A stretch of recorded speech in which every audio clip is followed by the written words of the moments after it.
In this lecture, we're going to be looking at how to override class attributes from our parent class. Let's dive right into it. I'll start with my PHP code, and I'll create a parent class and a child class. So I'll start with my parent class. I'll just call it class A, and I'll drop down and call my child class class B. Extends, because we want to inherit everything from our parent class, which is class A. Oops. Extends A. Okay. So I'll declare our public accessor, because remember, if it's declared as private, nothing can be inherited from the parent class. So make sure that we declare the access specifier as public. So public attributes 1.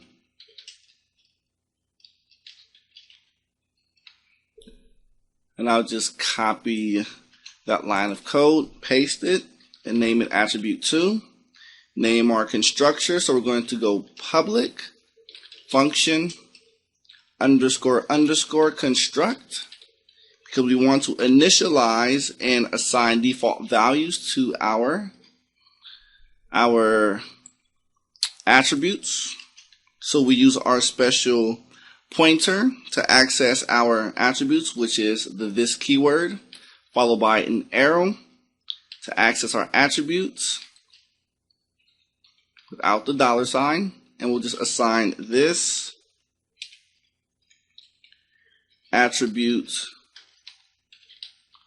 01 from class A.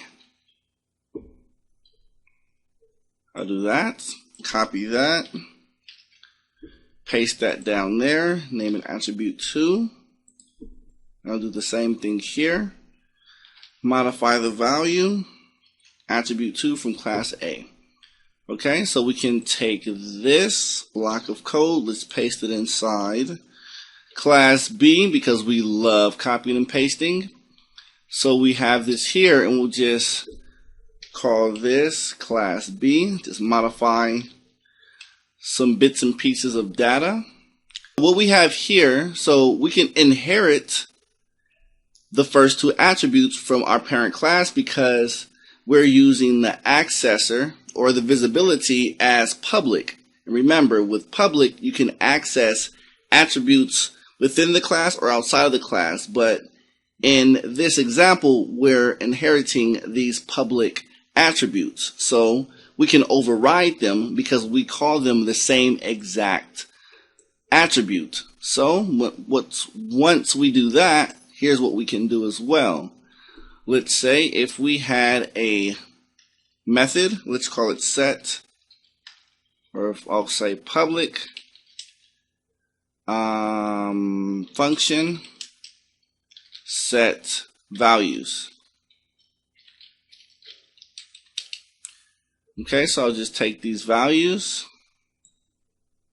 and attributes, and I want to modify them. And I'll just say values changed.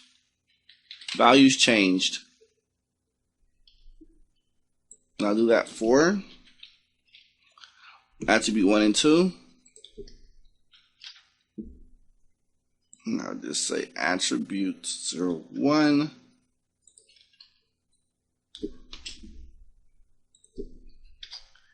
and attribute 2.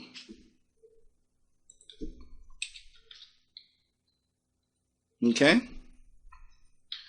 so pretty much this is how we do that. So again, we have overridden the parent attributes, and remember, in order to override them, they have to be the same exact attribute name with public access or public visibility from the parent class as well.